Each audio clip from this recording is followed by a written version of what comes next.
What is up, gamers? Welcome back to more Pokemon XD Gale of Darkness. We're going to continue going through the lava caves. But first, let's go this way, because this way is the optional way.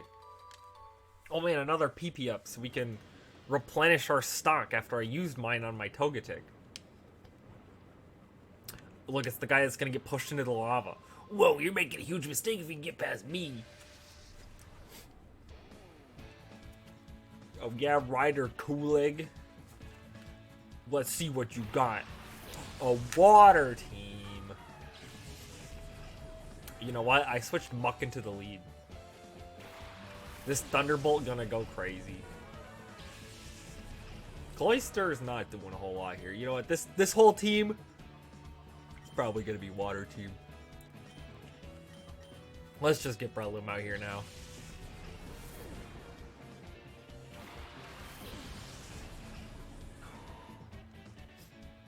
Oh, my screen flickered for a moment. It looks like the capture card was fine, so I don't know what the deal with that was. Maybe I bumped the HDMI cable or something. Oh, he's setting up. Also, that's an Ariados. That is... I got baited. This is not a great matchup at all, actually. Alright, we'll go Helping Hand. Breloom needs all the help it can get using Giga Drain.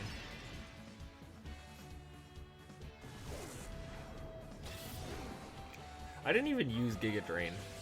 And honestly, I was correct to do that. I said Giga Drain, but like my brain was not keeping up, but my hands were doing the correct thing. They picked the better move. Like, unironically, Sky Uppercut probably out damages Giga Drain in a lot of situations, even if it's super effective.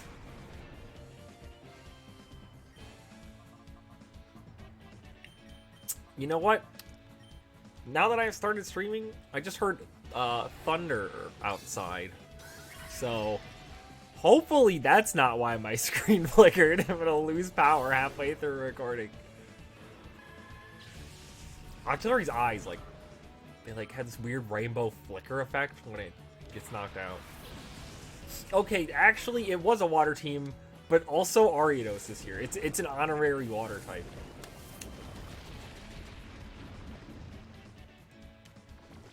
Oh, they got the poison. Breloom doesn't have poison heal yet. I don't want to be poisoned. And this matchup sucks. I'm gonna go with your boy Elephant Man.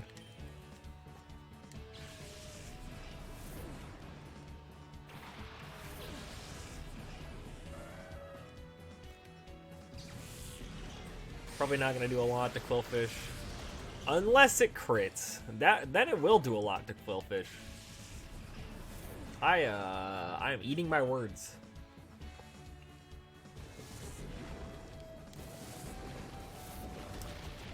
Whoa, look at that massive crit damage. You know, Ariados is like, I feel like actually one of the better bug types in this game. Between Signal Beam and Sludge Bomb, it like has better dual stabs than 90% of bug types. And its attack stat is like fine. It's not amazing. I think it's base 90. But like, you know, that's enough to do damage.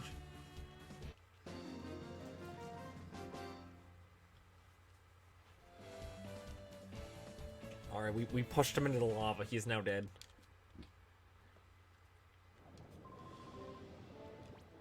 What did he say? I was the one who made a huge mistake. Yeah, get owned. Let's get some antidotes going. I restocked not a lot of potions because I'm still poor, but I did restock on some Pokeballs. Specifically, I bought some more Timer Balls and a couple more Net Balls. I want to try and catch some of these like Safari Zone Pokemon in some cool Pokeballs, like Timer Balls and stuff. I think that would be neat. Just for the novelty of it.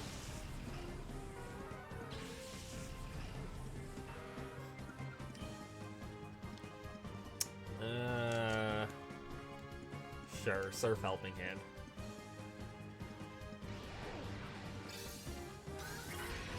I have thought of a topic to fill space. I want to discuss good or bad. Maybe that's not the right way to phrase it. I want to talk, we're playing Gen 3 game. Let's talk Fire Red Leaf Green. I think Fire Red Leaf Green are in this weird middle space where, you know how, like, the whole meme with Brilliant Diamond Shining Pearl is, like, faithful remakes, and they're, like, too faithful. Fire Red Leaf Green is interesting because it does some things to, like, try and make it be super faithful to Gen 1. But at the same time, it's clearly not, like, so far faithful to Gen 1 that it's, like, BDSP levels. What I mean is, like, the decision to not let Golbat evolve until the post-game, which compared to other remakes like Heart Gold Soul Silver, where, like, Ambipom and Tangrowth just kind of got, like, tacked on to the Johto decks. Like, hey, you can get them. Trainers aren't going to use them because the trainers didn't use them before, but they're on the decks and you can evolve them. Whereas Fire Red Leaf Green, they literally prevent you from evolving them. There's all those, like, little things, like how your trainer doesn't turn to face the person, like, the trainer you're fighting, because that's how it was in Gen 1. And I always thought it looked kind of cheap and awkward, especially, like, in the GBA. Like, that's such a weird thing to be like, yeah, we gotta be faithful by having your trainer just, like, not look at the person talking to them. I really like Fire Red Leaf Green, but I think it's just those couple of small things where I think they were a little, like, too faithful for, like, very little gain. Like, I don't really get the benefits of doing little things like that. And obviously these are little things, like, in the big picture, they don't really matter that much. But it's also interesting because, like, you also can't get a lot of the new Pokeballs. Like, I think you can, like, I think there might be a way to get a luxury ball in, like, the Sevi Islands. And obviously you can trade over all those extra Pokeballs by, attaching them to a Pokemon, trading it over. But for most of Fire Red Leaf Green, you're just going to be using the Gen 1 Pokeball, Great Ball, Ultra Balls. And again, very, like, minor thing. It doesn't, like, really matter. But I just thought it was interesting because future sequels, or future remakes like Heart Gold Soul Silver, just kind of wouldn't do that. They'd be like, yeah, we're a remake, but, like, we want to do our own thing at the same time to make this game stand out more. Which I think, to me, is more valuable and cool and interesting. Like, as far as remakes go, compared to the originals, I'd say, like, Gold and Silver, compared to Heart Gold Soul Silver, those games feel very different, despite one being a remake of the other, just because of all of the things they changed.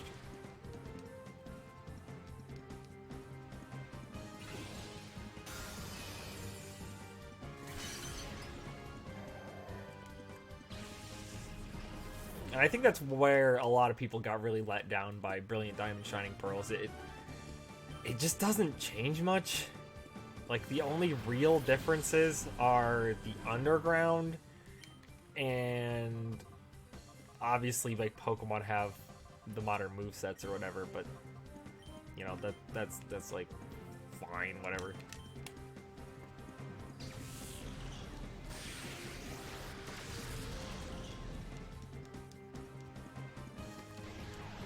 Like, the underground and BDSP, being able to catch a bunch of cool Pokemon down there is cool. But at the same time, I feel like mining is so much less interesting because you just keep mining up these silly statues and you can't actually, like, customize your base and make it look cool. You just fill it with these, like, weird colored statues. And it's like, oh, this is significantly less exciting than it was before. You know what? This is a bad matchup, but I'm sending you in to get the EXP.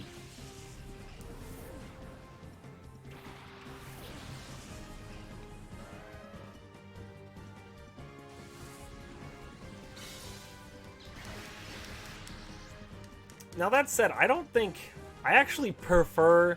Now, this is probably a hot take. I prefer BDSP as a remake to Omega Ruby Alpha Sapphire. Now that's a take that'll probably get me killed.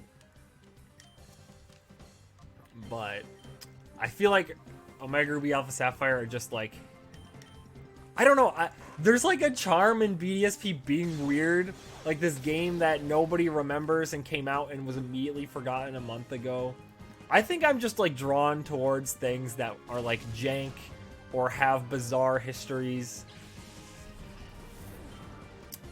You know, I'm not drawn towards them because they're good, but because I'm just interested by that kind of thing.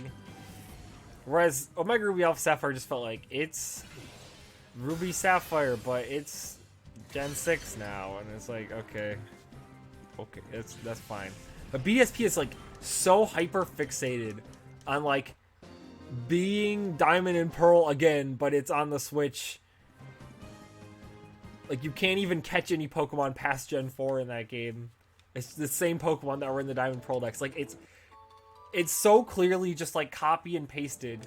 Game Freak was like, all right, ILCA, just make the game again, but like on the Switch. That the bizarreness and the sheer like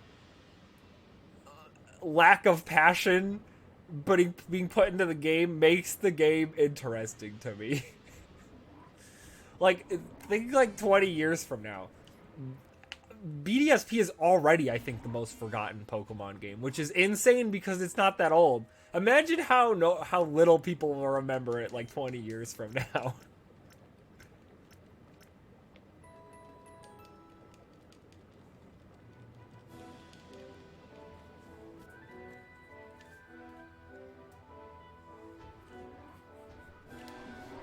Of course, that has definitely gotten people maybe more worried on Gen 5 remakes. And personally, I just don't care about remakes anymore. Like, because I personally haven't been impressed with a remake since Heart Gold Soul Silver, which is over a decade ago. Like, I'm just not really... Pokemon Black and White are some of my favorite Pokemon games of all time. I don't think I really am interested in them getting remade, because to me, that's probably just going to be less fun for me than the originals, and it's like I'd rather them port the originals. That's my thing, is like if those games were on modern consoles in some kind of capacity, I would rather that be a thing than, oh, it's Black and White but on the Switch and it's just the same game but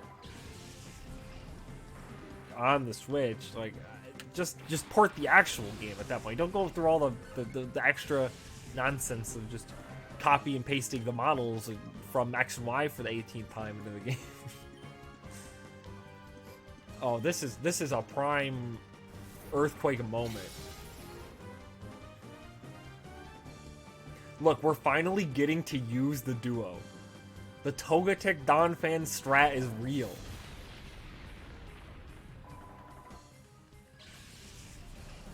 Let's freaking go.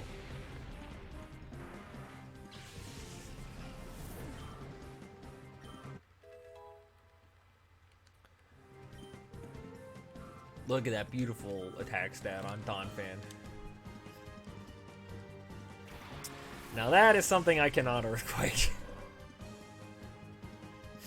And we got Hitmonchan. And Hitmonchan is a shadow Pokemon. So this is also kind of cool. We're going to get both Hitmonchan and Hitmonlee, which is neat because normally you only get one of them during your playthrough. It's not as neat as maybe it would be because breeding exists. So like, it's not like you can't get the other Hitmon in Fire Red Leaf Green. It just takes a little bit of effort of breeding in the post game, but it's still cool. It's an easy way to get them without having to go through all that extra work. I mean, that's cool, I think. As for how good Hitmonchan is, I like Hitmonchan's stats. I like that it randomly has a bunch of special defense.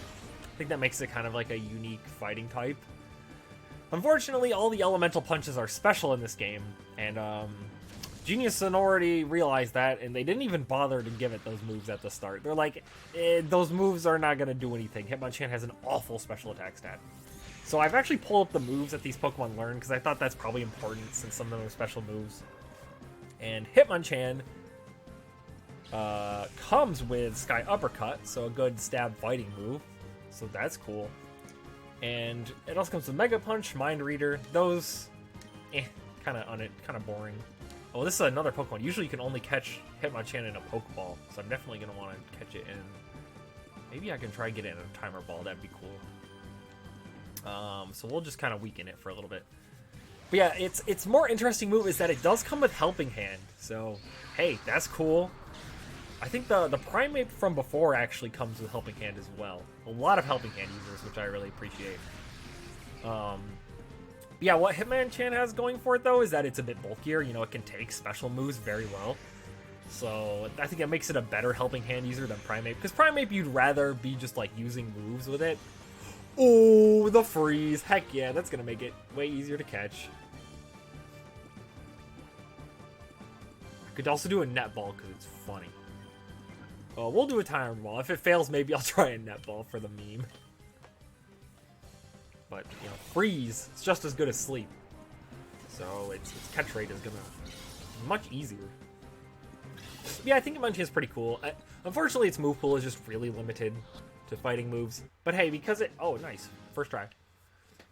But because it has Helping Hand, the fact that it can also support another Pokemon and, like, just take a bunch of special attacks, I think it makes it pretty good, actually.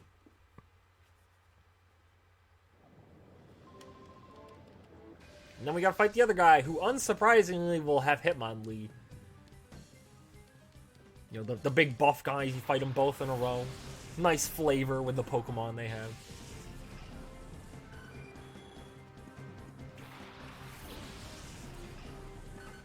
Now, Hitmonlee, I'll just talk about it now, because we know it's coming, come on. Its moves, it comes with High Jump Kick, the classic move for Hitmonlee. Mind Reader, which I guess you're supposed to Mind Reader High Jump Kick, but that combo is pretty bad, because it's like, High Jump Kick, it's not like it's inaccurate. Like, yeah, it sucks when you miss it, but it's not like it's 80 accuracy. So it's pretty pointless to set up for Mind Reader just to prevent yourself from that small chance of hitting yourself. Then it also comes with the Refresh and Mega Kick. So honestly, much worse than Hitmonchan. It really just comes with one good move, whereas Hitmonchan had two. So that's a little unfortunate. But, you know what? Maybe it's cool. Because normally Hitmonlee in Gen 3 is, like, always the better choice over Hitmonchan. So the fact that this one just comes with Sky Uppercut and has Helping Hand, I think is actually kind of cool. And I actually prefer Hitmonchan, so I'm not going to complain about it being the better choice in this game.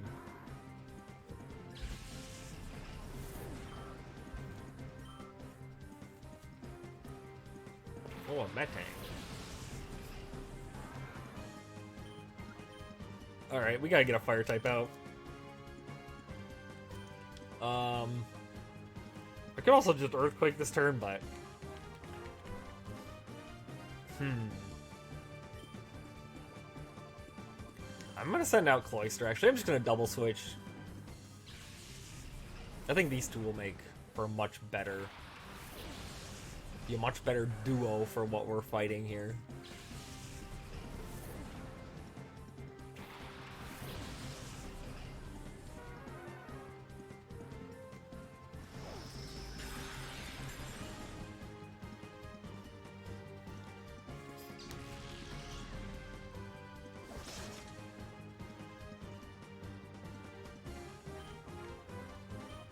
Let's go for Overheat on Metang. Ice Beam the Skarmory. Wow, Skarmory is the fastest Pokemon on the field. Oh no.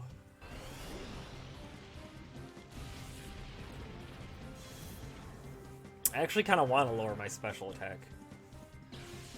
Because that way I can weaken the Hitmonlee without knocking it out. Ooh, Hariyama. Hariyama is such a good doubles Pokemon. Like, at the end of the day, if I had to recommend one fighting type in this game, it probably would have been that Makuhita from a long time ago. Hariyama is just so nice in doubles.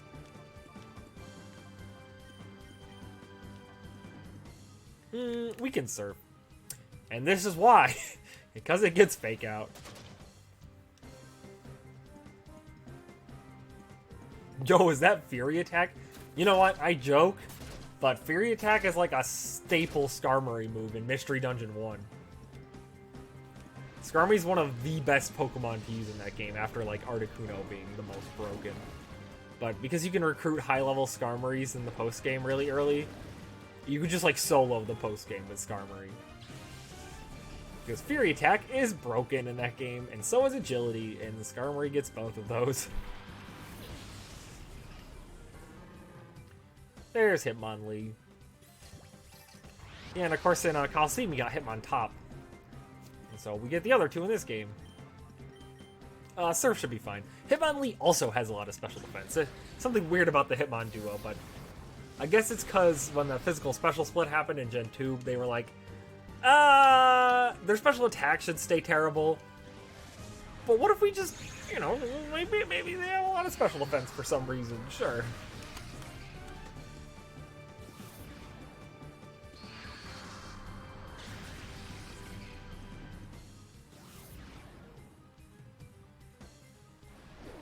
I really like all three of the Hitmons, though, honestly. I don't really know why.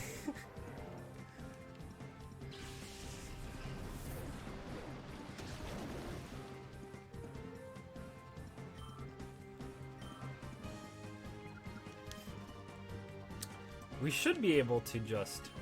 This should knock it out. Nah, no way. My special attack is lower.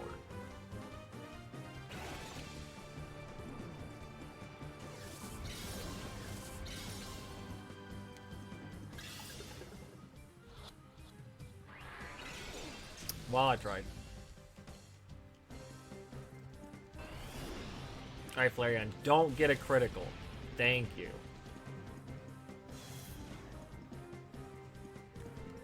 Oh man, Shadow Half.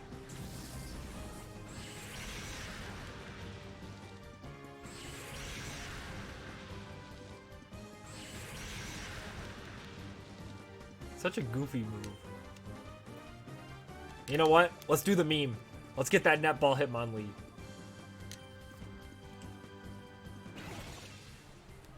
It's in the red.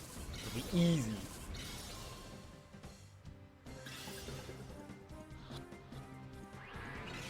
I lied.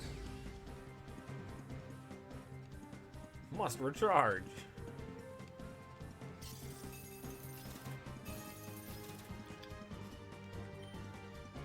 You know what? Shadow Half might actually not be bad for, like, the end game.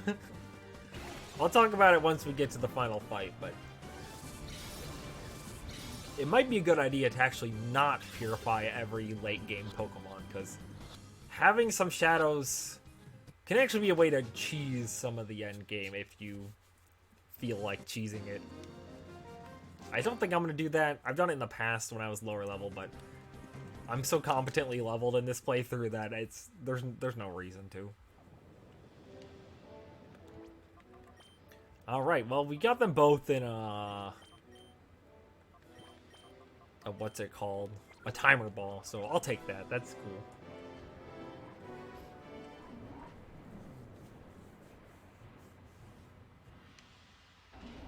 And now we are on the outside again. And of course the Which one do we take? I actually forget. Oh, I moved off.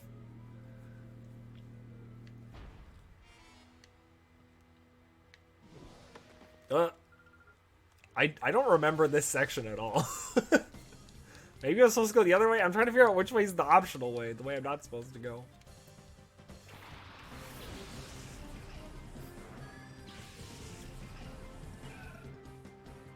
Yeah, due to how big this place is, every time I play it, there's at least one area that I'm like, wait, this existed? I was really hoping there'd be a healing machine soon, so I didn't heal. And I missed my overheat.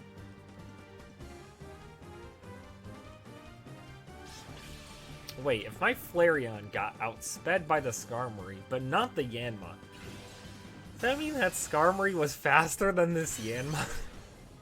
How? Is Yanma slow? It has speed boost, obviously, but like... Yanma can't be that bad, right? Right? There's Smeargle. It's still got its red tail. Makes it look like it's a shiny Pokemon.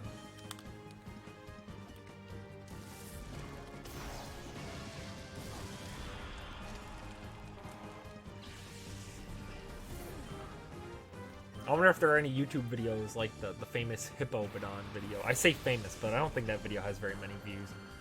But I'm sure there's some child that like recorded a video on in 144p and was like, "Oh, I found a shiny Smeargle, guys! Oh my gosh!"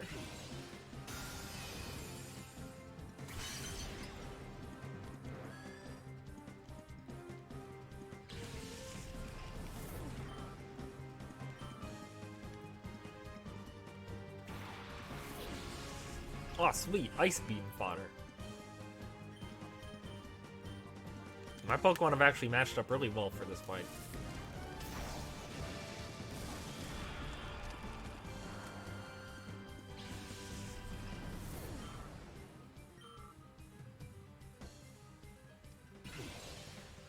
See, we didn't need a heal.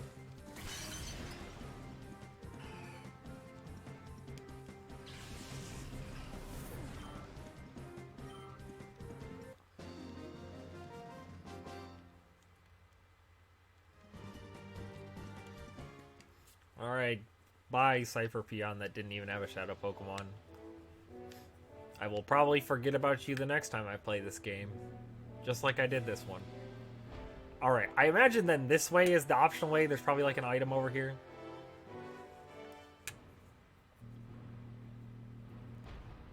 Oh, I remember now. We like activate the other one and then they connect so that we can have easy access next time. It's one of those things. Well, in that case, it's time to backtrack to the healing machine. Everyone's favorite. These people they're just still standing here. Like, they've already fought me and lost. The Cypher Peon guy even left. But these other three are like, nah, we just want to stand by the flaming hot magma. They can't be comfortable. You know, classic work culture.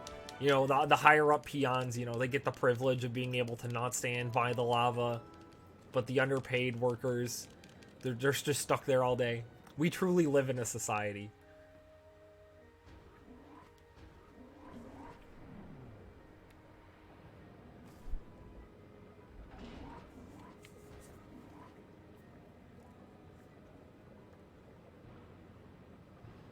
Look, I bet your boy Westbird is excited to get out of this stupid lava zone.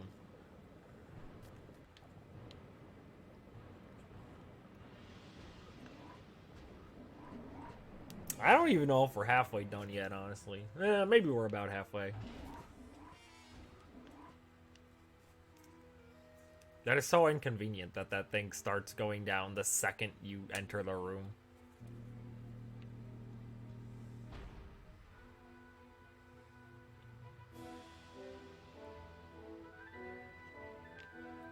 How much you want to bet I'm gonna get jumped when I try and get this item? I didn't get 3 rare candies. Oh, I got jumped, but not when I expected to. But still, 3 rare candies. Yo, Gromlet, that is a very funny name. That has the same energy as Westbert.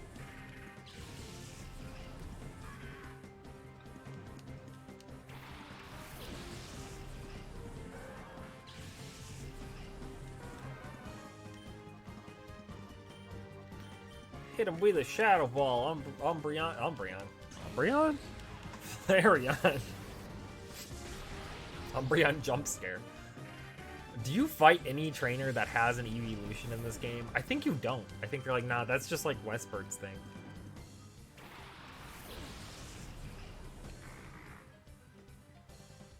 You know, it's a completely useless thing somebody could do, but I would find it interesting anyway.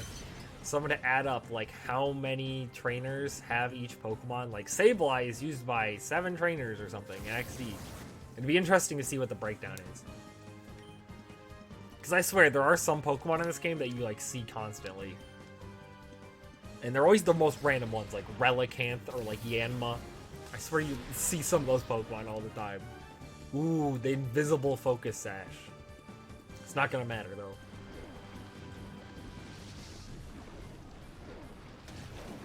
I like the way the water gets, like, tinted by this battle arena.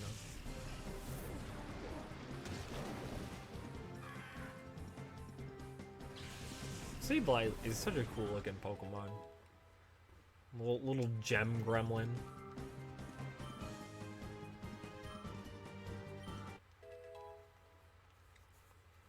Cloyster is finally caught up to the levels of everyone else.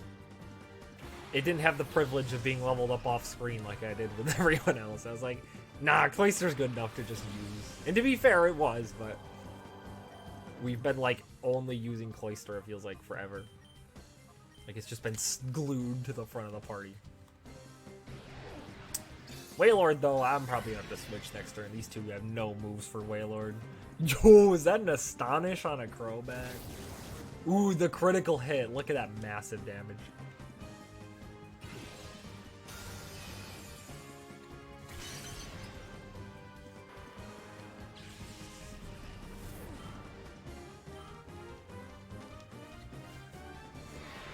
Missed. I was expecting Water Spout, and I was like, oh no. But missed. Actually, we can Shadow Ball. That's like a move. You know what? We'll fight through it. I also have still not given Cloyster self-destruct. But, you know, one day I'll remember to do that. Get him! Use the takedown. Heck yeah. Now use Water Spout. I dare you. Water Pulse.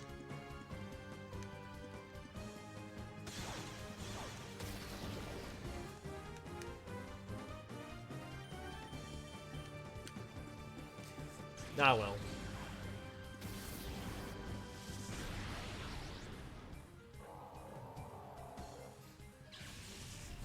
One massive boy has been taken down.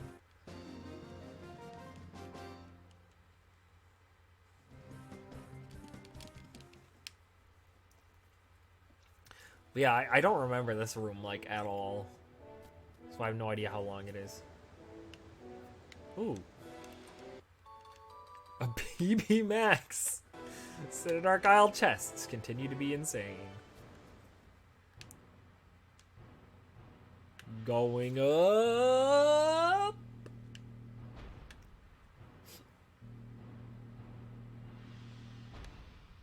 Yeah, I think the other one comes from the top, maybe? Once we go up? I don't remember.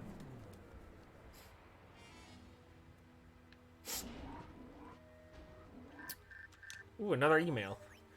Westbert, I hope you are well. I've been keeping well too. I have a message from my partner. Pika Pika. I think that's what that's supposed to say. From the both of us, we hope. Like I have. That's supposed to be the sound Pikachu makes. I don't.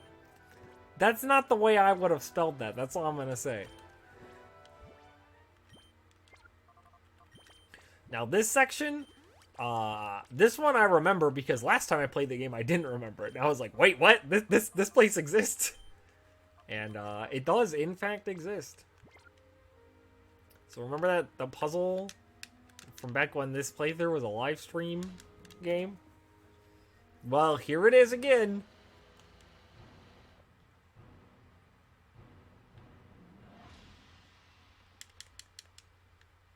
Can't go over there. Can't use that one.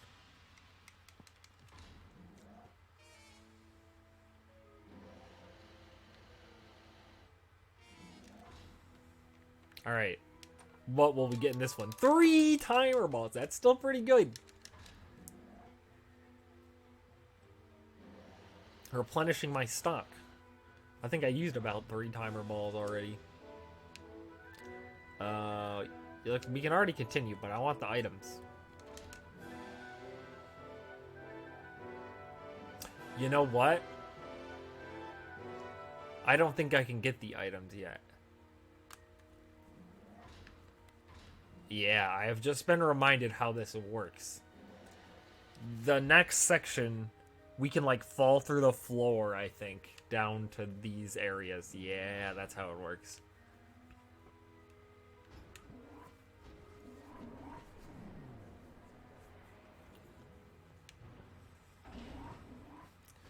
Here we are.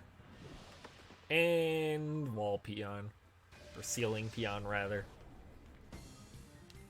Greftel, or Geftel. I added an R in there for some reason.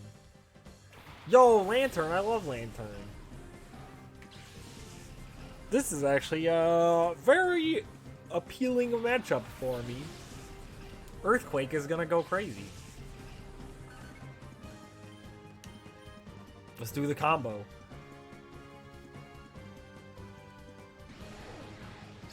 So happy to finally be able to use this combo.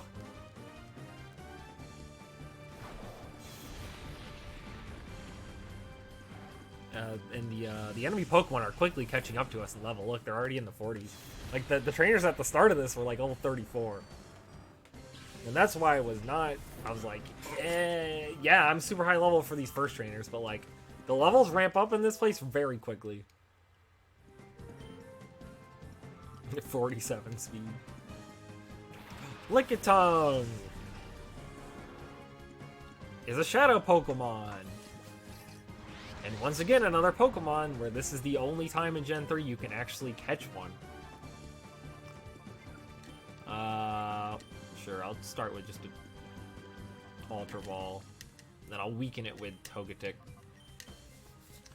Yeah, Lickitung can only be obtained other than this as an in-game trade. Which I believe Farfetch'd is the same way, which we caught earlier. Oh, are we just gonna... Okay. Easy enough. As for how good Lickitung is, well, it can evolve into Lickilicky. Not that Lickilicky is amazing either, but, you know, should mention it. Now, that said, is it completely useless? No. It comes with Helping Hand. We have another Helping Hand Pokemon, so... You know, it's bulky and it has Helping Hand, so it could be worse. But it's probably not going to be doing much else besides using Helping Hand. That said, I've never used just like a plain Lickitung in like the older gens, and I kind of want to at some point, just for the heck of it. Yeah, that's how we get those items. That was a Max Revive. Honestly, like, you know, it's like a super rare item you can't buy. Yet at the same time, it's probably the most disappointing item that we've opened in the for like recently, because it's like, it's not that big of a deal. Yeah, the other moves that Lickitung comes with are Double Edge, Defense Curl, and Rollout. So pretty bad. The Defense Curl Rollout combo sucks in doubles, and I mean, I don't think it's very good in singles either, if you're asking me, other than like the early game. And I mean, Double Edge, sure. It's stab. Trying to remember where that other item is, where I should drop down.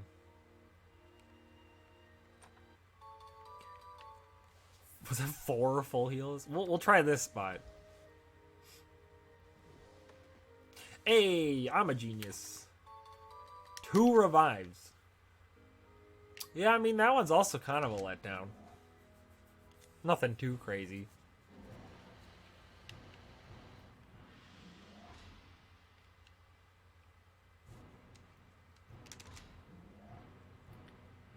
There's definitely at least one more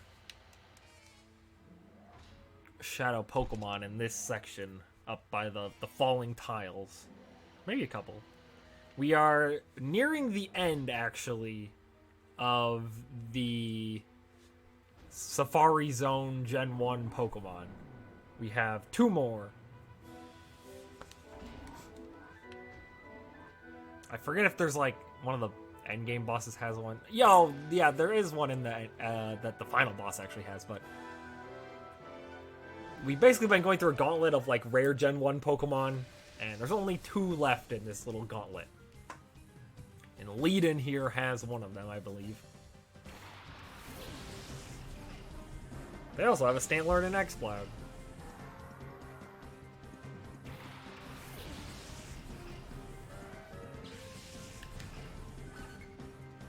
Well, the Intimidate's annoying, but I don't think it's going to change my usual strategy here.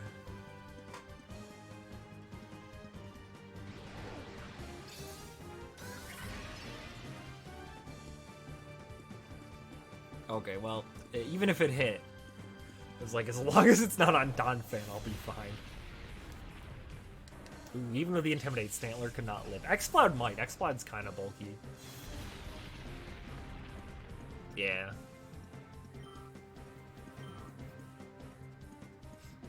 And we have Scyther, which is a Shadow Pokemon. This one I'm excited to talk about.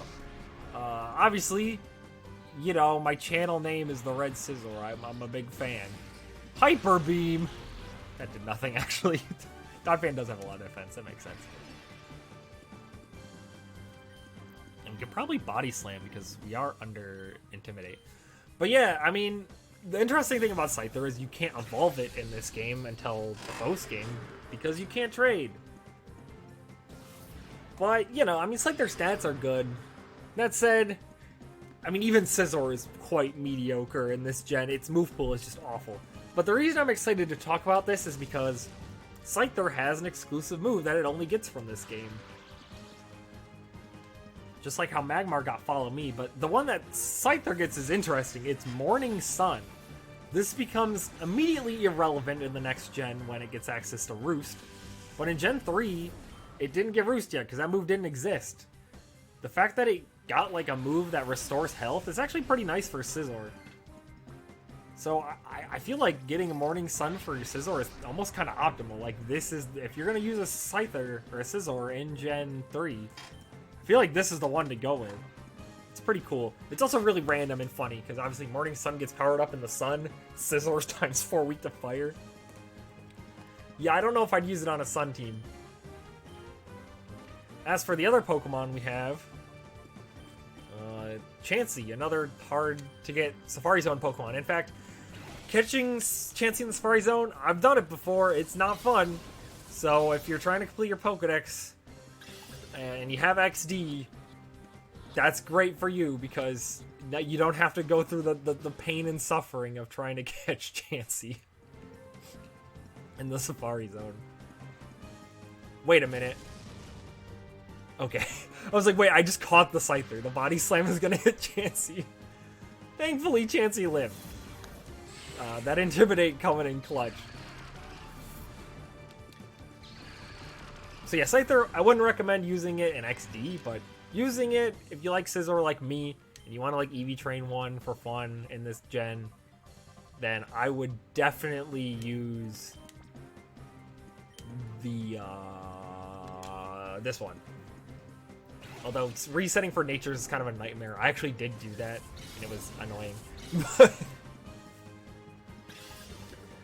Chansey, on the other hand, it comes with Thunderbolt, Sweet Kiss, Soft Boiled, Skill Swap. Kind of a weird mix of moves.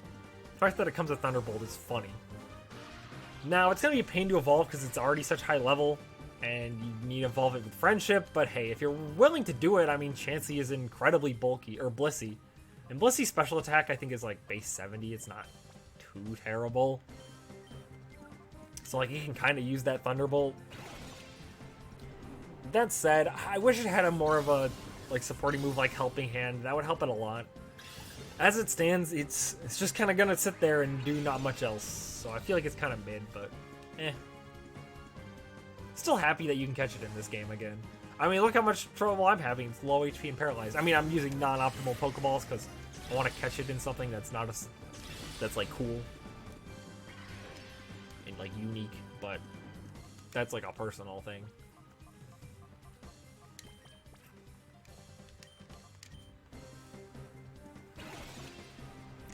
Now, looking at the Shadow Pokemon we have left, I said we're probably about halfway done. That might not actually be true. I think we're more than halfway done. Because the way I'm looking at things, all of the remaining Shadow Pokemon are owned by Cypher admins.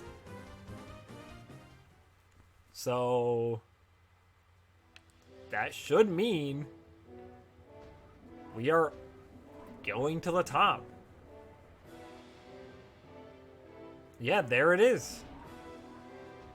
Now, I'm not going to step that way because it'd be a terrible idea. Because I don't want to... I want to make sure I heal first. But more importantly, I want to end the episode because we're 45 minutes in and we got a bunch of long fights ahead of us. So tune in next time. We're going to take on some of the final trainers in the game. We actually got through here quicker than I expected. So, yeah, stay tuned for that. See ya.